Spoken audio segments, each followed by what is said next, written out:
Al pensar en visitar el norte de Portugal, mucha gente se queda solo con Porto. Y no es poca cosa, pero en Portugal hay mucho más para ver.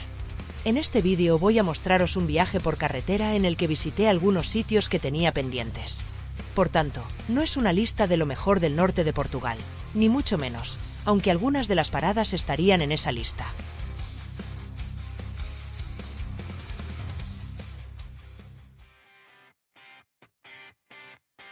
En este primer día vamos a bajar hacia el sur, por una zona muy urbanizada, para después desviarnos hacia el interior, para ver el Portugal menos poblado y más auténtico.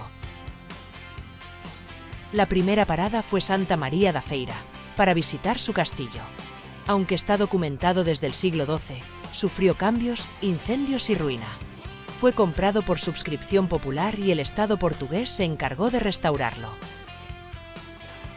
Antes de visitar Aveiro hice una pequeña parada para ver la iglesia de Bálega, del siglo XVIII y su bellísima fachada. Los azulejos son un añadido reciente, del siglo XX. Y si Aveiro es famoso por algo, es por sus canales, recorridos por los moliceiros, barcas que antes se usaban para recoger algas y que ahora recogen turistas. También podéis dar un paseo por su pequeño casco antiguo o descubrir sus playas y su ría. Luso creció gracias a sus aguas termales, famosas desde el siglo XIX. Allí está el bosque de Busaco, donde los carmelitas reunieron especies de todo el mundo. En su centro se alza el Palacio Hotel do Busaco, construido para la familia real portuguesa y gestionado desde la caída de la monarquía por la familia Almeida.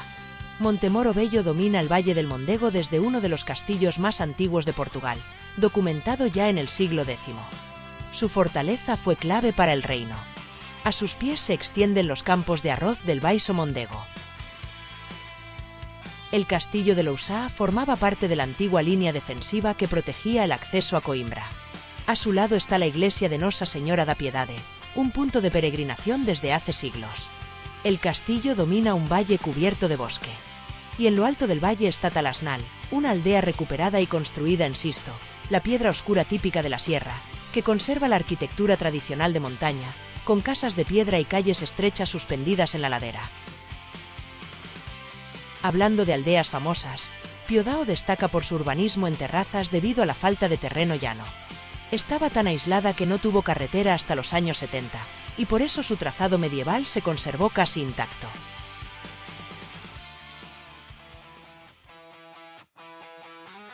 Empezamos en Piodao, y desde aquí seguiremos hacia el este, para más adelante tomar rumbo norte, viendo naturaleza, ciudades de interior y castillos.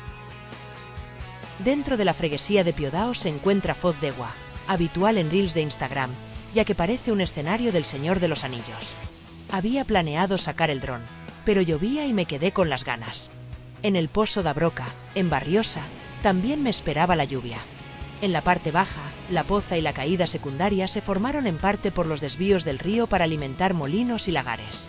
La cascada principal, más arriba, mantiene su forma original. Covillá creció como ciudad textil gracias a la lana de la Serra da Estrela. Pero su historia es mucho más antigua. Nació como núcleo fortificado medieval.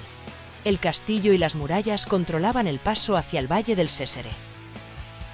El castillo de Belmonte se levantó en el siglo XIII para controlar el valle del Coa. Su planta es irregular porque se adaptó a la roca, y la torre del homenaje fue reforzada cuando la frontera con Castilla se volvió inestable. Sin salir de Belmonte, vamos a ver algo único. Quentum Selas es una torre romana del siglo I, probablemente el núcleo central de una villa agrícola mucho mayor.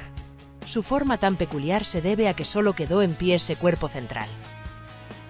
Guarda es la ciudad más alta de Portugal y nació como plaza fortificada en la Edad Media.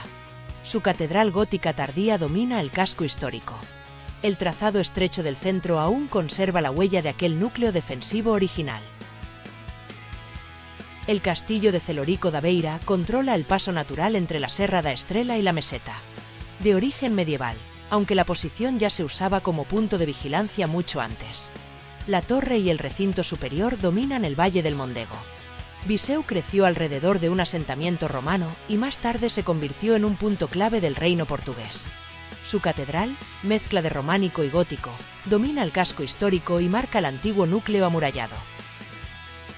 Lamego creció alrededor del santuario de Nosa Señora dos Remedios y del antiguo castillo que domina la colina. Fue un centro importante en la Reconquista y controlaba el acceso al Valle del Duero. Y hablando del Duero, o Douro, en portugués, os recomiendo otro viaje, recorriendo el tramo luso del río. Desde Miranda do Douro hasta Porto, interminables terrazas con viñedos hasta donde alcanza la vista son el legado de la primera denominación de origen del mundo.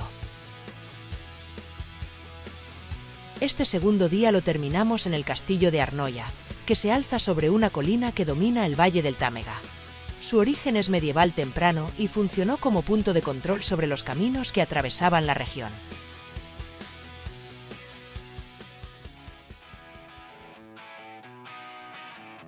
Apenas 80 kilómetros nos separan de la frontera, y se acaba el viaje.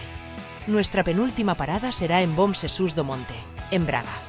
Es uno de los santuarios más emblemáticos de Portugal. Su escalinata barroca asciende por la ladera en tramos simbólicos que combinan arquitectura y paisaje. El templo actual es del siglo XVIII. Y terminamos en Sistelo, al que ya dediqué un vídeo, para visitar sus famosos socalcos, que le valen el sobrenombre, un tanto exagerado, de pequeño Tíbet portugués.